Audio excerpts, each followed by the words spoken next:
What's going on, guys? Matt Everett here with Lethal Camaro, and today we are doing the full install guide for the Roto-Fab Cold Air Intake. Now, this intake doesn't look like it's going to be all too complicated to install, so I think all of you guys at home, this will be an easy upgrade for you if you're interested. As always, I'm going to be backing up this install with a full dyno test in comparison, along with the cold air inductions and the stock setup as well. That testing will be coming in the near future, but this is the install guide specifically. And because I don't have my stock box installed on this car anymore, I am going to start off this install guide with a clip from my previous installation guide that shows how to remove the stock airbox that comes on the car. So watch that, and then once you get beyond that, we'll get right into the install video of the Roto-Fab. Let's get her done.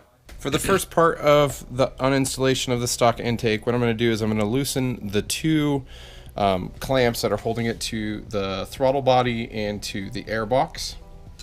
This is where you use your flathead screwdriver. Now, the other side of things is right here on the back side, you have your mass airflow sensor. It does have a connector that's a slide clamp, just like most of the connections in a vehicle. Unplug the power to the mass airflow sensor and tuck it under. Unplug the mass airflow sensor. Next up, you will need, this is where your vice grips or your pliers come into play. You have a clamp here on your sound tube. Literally just pull that down,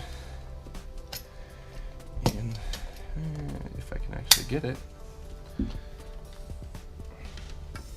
pull that off.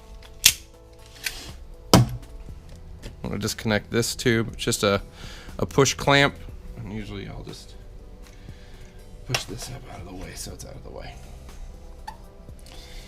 So I'll take this off.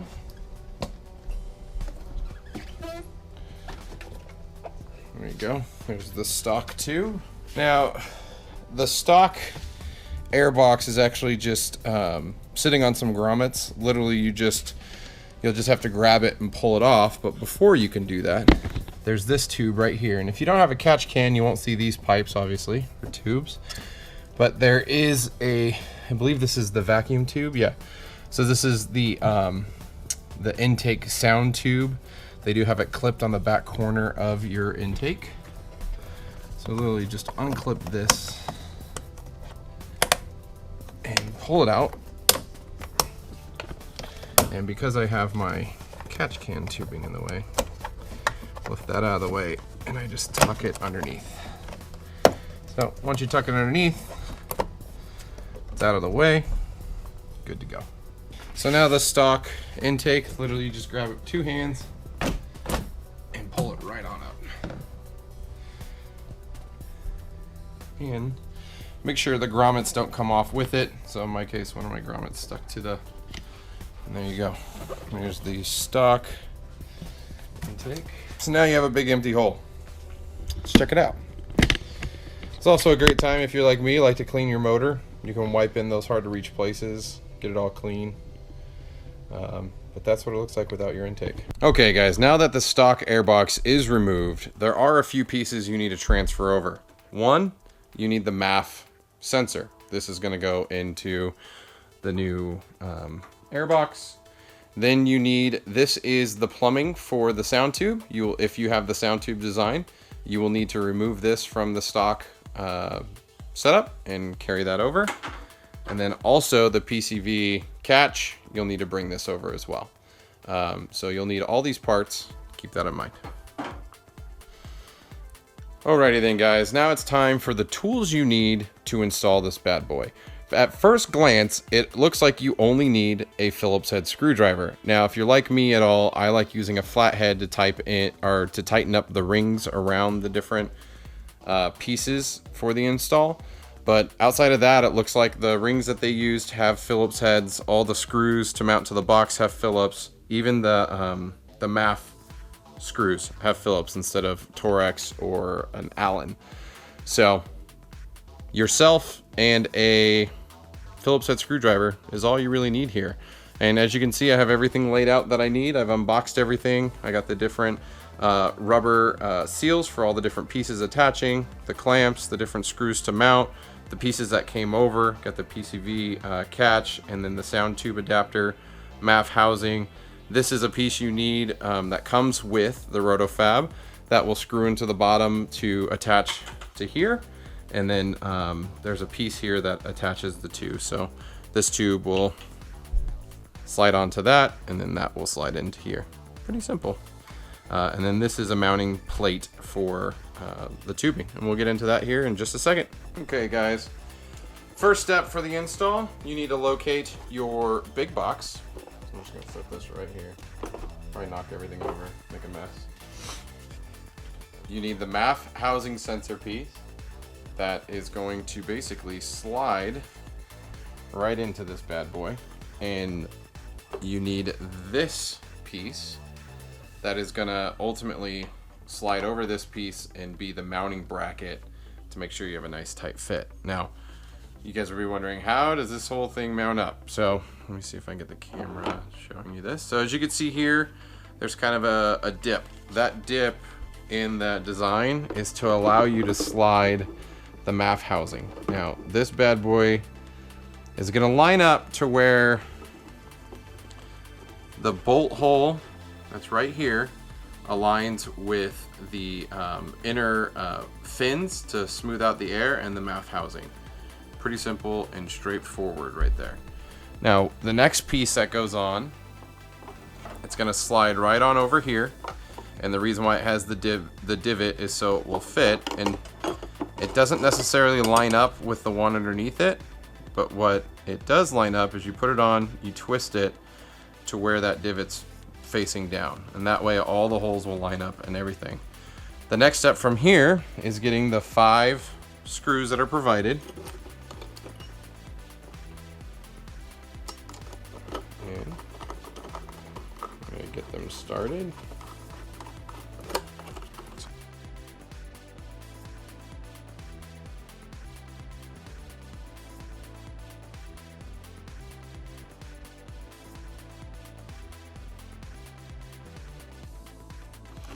And I would always recommend tightening these by hand and not with a drill. You don't want to strip screws and run into issues. That's never fun.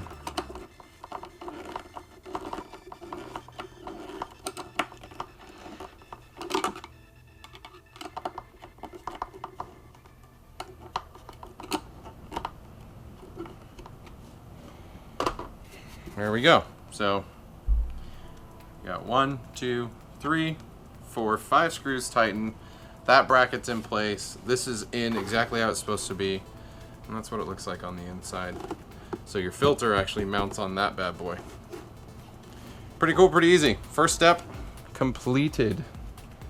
Okay, next step is to get this bad boy and this number 11 clamp on it, and to tighten that up and get it good to go. So let's go ahead and do that. So always want to put the clamp on first.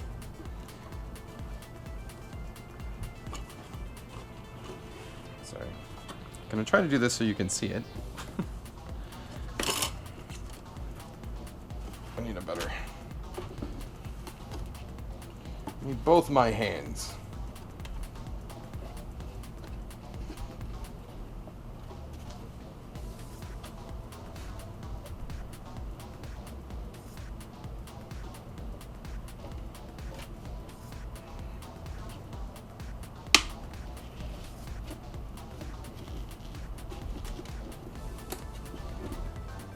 There you go. That slides on just like that. So that's on. So now let's go ahead and get this clamp tightened up.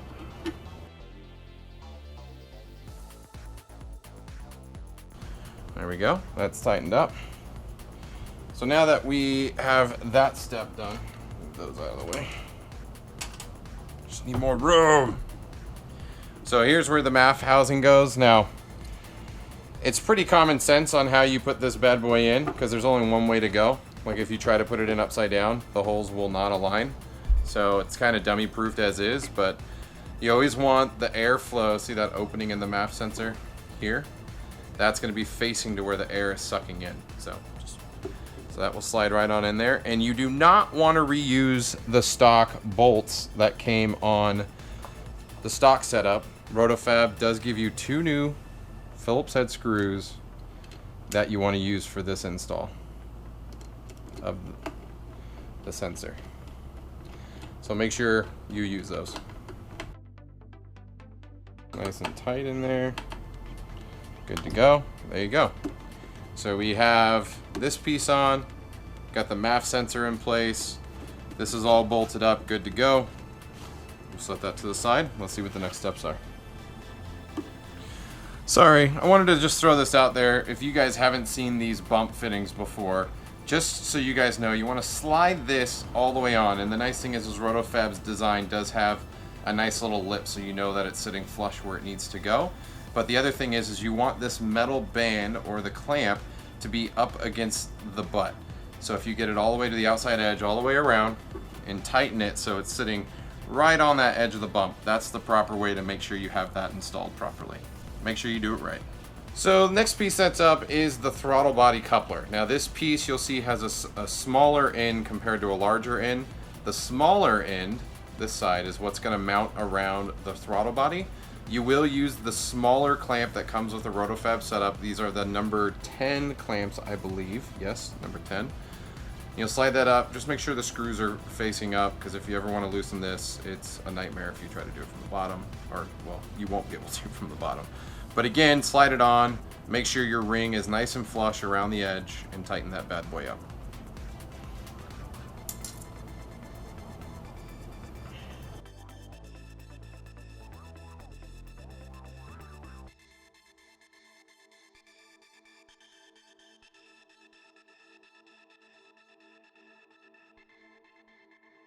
One thing I will highlight is this piece is loose until you get that clamp on there pretty good. It's not like a slide fit that's gonna be tight. So, but now that's on there, nice and tight, good to go. Next step is putting the box in place. Now, this box does use GM's stock mounting locations. So you'll see on the bottom of here, there's a mounting point here. There's a mounting point here and a mounting point there. Now, they are very specific, or Roto-Fab's very specific, as you can see in the diagram, the angle in which to drop this bad boy in. Mainly because you have to get it all aligned and get it up in there. So dropping this in, you want to make sure that the inlet setup lines up with the stock GM box. It moves a little bit, so you want to make sure that you get that right. The other side is the mounting grommet holes are kind of hard to see within this install, because this box does fill in the entire. And I totally did. I knocked it off. Where'd you go?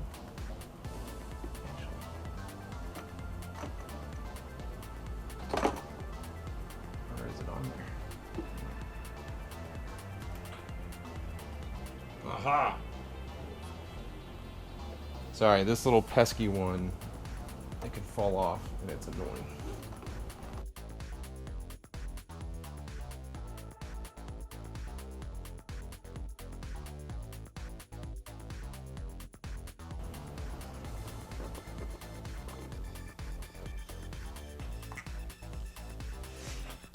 So there you go, nice and in there.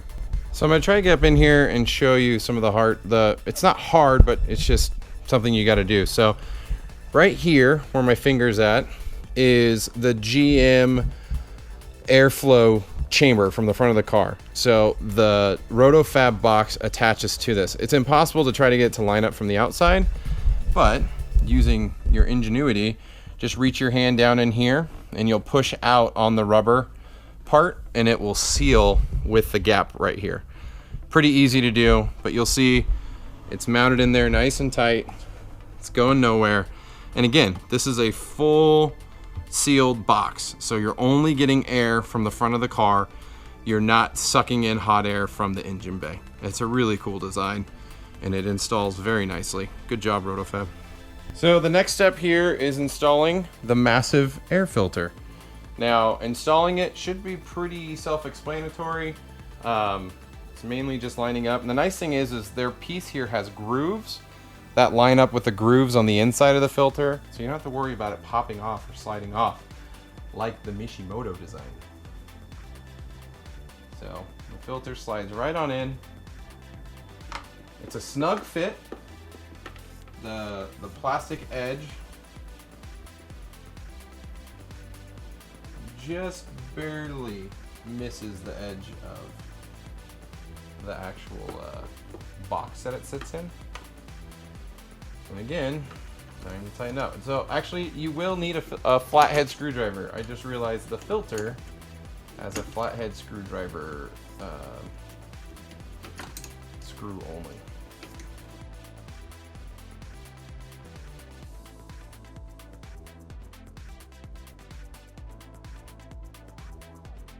There you go. Filter's in place.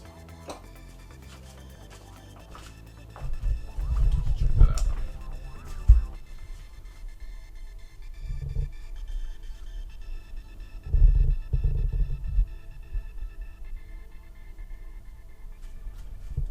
There we go. So we got the filter in place, the MAF sensor, everything's good to go.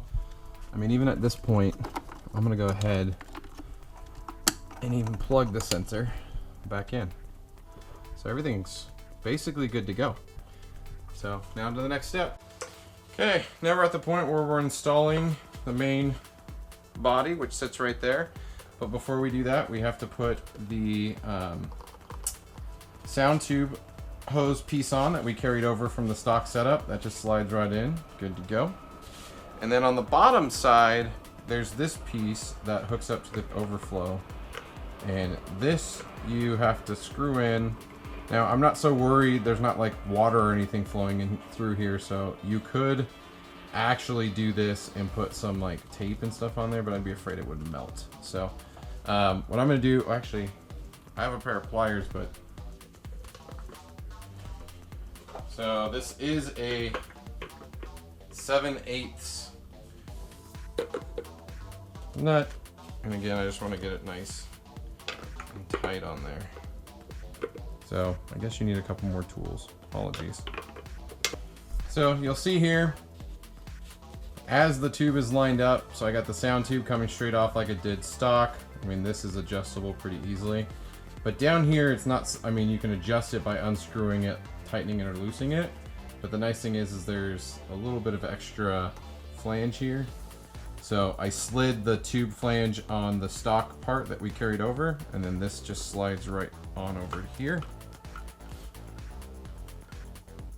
And we're good to go. So also, I had already, so the remaining two clamps, so the bigger clamp goes on this side, the smaller clamp on the throttle body side. And what we'll do, now we're gonna slide this in, get that lined up. Get it lined up with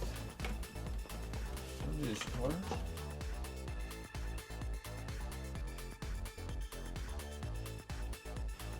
Sorry, just questioning my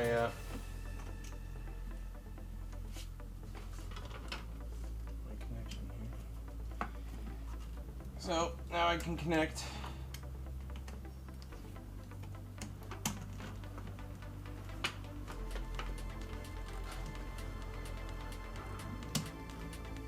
I don't have little small hands for this.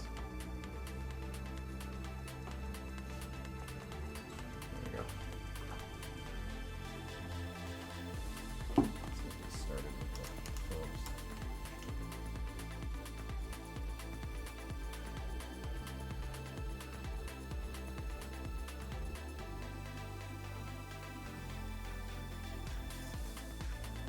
That's on there nice and tight.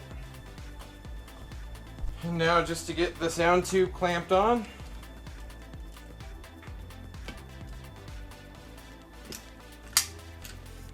There you have it.